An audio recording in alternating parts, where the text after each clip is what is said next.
नमस्कार साथियों, कैसे हैं आप सब। उम्मीद करती हूँ स्वस्थ होंगे, मस्त होंगे और मन लगा के पढ़ाई कर रहे होंगे। तो मैं आप सभी के साथ सुरभि मौर्य आप सभी का स्वागत करती हूँ अपने YouTube channel Surabhi Hindi classes में। तो फटाफट वीडियो को लाइक कर लो। चैनल पर पहली बार आए हो तो चैनल को सब्सक्राइब कर लें और वीडियो को लास्ट तक देखें। तो आज की क्लास में हम हिंदी साहित्य के आदिकाल के महत्वपूर्ण प्रश्नों को लेकर के आए हैं। तो वीडियो को बिना स्किप किए पूरा लास्ट तक देखें। तो आज का पहला प्रश्न हमारी स्क्रीन पर आ चुका है कि हिंदी साहित्य के आदिकाल को किस नाम से जाना जाता है। भक्ति काल, रीति काल, वीरगाथा काल, आधुनिक काल। तो हिंदी साहित्य के आदिकाल को वीरगाथा काल नाम से जाना जाता है, जो आचार्य रामचंद्र शुक्ल ने दिया। तो इसका सी वाला ऑप्शन सही हो जाएगा।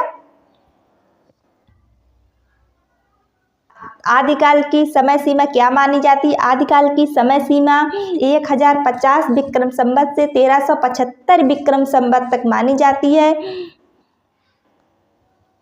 इसका बी वाला ऑप्शन सही हो जाएगा। यहाँ पे ईस्वी की जगह पे विक्रम संवत होनी चाहिए। आदिकाल का प्रमुख विषय क्या था। भक्ति, श्रृंगार, वीरता या प्रकृति। तो आदिकाल का प्रमुख विषय वीरता था, आप सभी जानते हैं। तो इसका सी वाला ऑप्शन सही हो जाएगा। चलिए अगले पे चलते हैं। पृथ्वीराज रासो के रचयिता कौन है। जगनिक, चंद्रबरदाई, नरपतिनाल या विद्यापति। तो पृथ्वीराज रासो के रचयिता चंद्रबरदाई हैं। ये बी वाला ऑप्शन सही हो जाएगा। चलिए अगले पे चलते हैं। पृथ्वीराज रासो किस भाषा में लिखा गया है। ब्रजभाषा, अवधी, पिंगल या खड़ी बोली। तो पृथ्वीराज रासो पे यहाँ पे पिंगल की जगह पे डिंगल होने चाहिए, क्योंकि पृथ्वीराज डिंगल भाषा में लिखा है।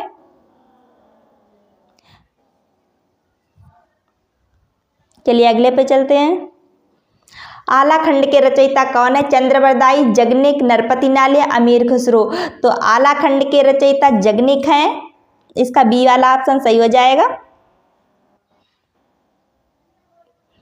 आदिकाल के साहित्य की प्रमुख भाषा कौन सी थी। ब्रजभाषा, खड़ी बोली, अपभ्रंश या उर्दू। तो आदिकाल के साहित्य की प्रमुख भाषा ब्रजभाषा थी। इसका सी ऑप्शन सही हो जाएगा। बीसलदेव रासो के रचयिता कौन है। नरपतिनाल, चंद्रबरदाई, जगनिक या विद्यापति। तो बीसलदेव रासो के रचयिता नरपतिनाल हैं। इसका ए ऑप्शन ही सही हो जाएगा। आदिकाल के साहित्य का मुख्य उद्देश्य क्या था। मनोरंजन, वीरों की प्रशंसा, भक्ति प्रचार या शिक्षा।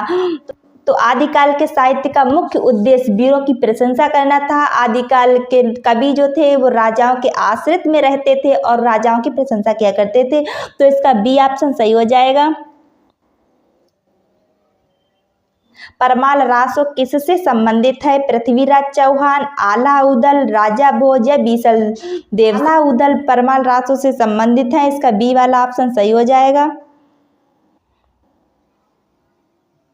आदिकाल के साहित्य को किसने वीरगाथा काल कहा। आचार्य रामचंद्र शुक्ल, हजारी प्रसाद द्विवेदी, महावीर प्रसाद द्विवेदी और रामविलास शर्मा। तो आदिकाल को वीरगाथा काल नाम आचार्य रामचंद्र शुक्ल ने दिया। तो इसका पहला ऑप्शन ही सही हो जाएगा। आदिकाल के साहित्य की मुख्य विधा क्या थी। कहानी, उपन्यास, रासो साहित्य या नाटक। तो आदिकाल के साहित्य की मुख्य विधा रासो काव्य थी। इसका सी ऑप्शन सही हो जाएगा। खुमार रासो के रचयिता कौन है। दलपति विजय, नरपतिनाल, जगनिक या चंद्रबरदाई। तो खुमार रासो के रचयिता दलपति विजय हैं। इसका भी पहला ऑप्शन ही सही हो जाएगा, क्योंकि नरपतिनाल ने बीसलदेव रासो लिखी, जगनिक कवि ने आला खंड लिखा और चंद्रबरदाई ने पृथ्वीराज रासो लिखी है। आदिकाल में किस प्रकार के नायकों का वर्णन मिलता है। भक्त, वीर योद्धा, प्रेमी, साधु। आदिकाल में वीर योद्धाओं का वर्णन मिलता है। तो इसका बी ऑप्शन सही हो जाएगा। आदिकाल के साहित्य में प्रमुख रस कौन सा था। श्रृंगार रस, करुण रस, वीर रस या हास्य रस।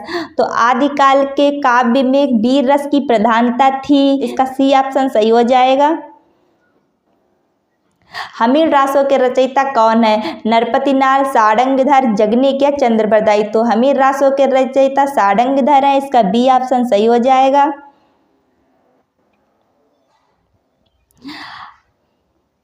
आदिकाल के साहित्य का संबंध मुख्यतः किससे था?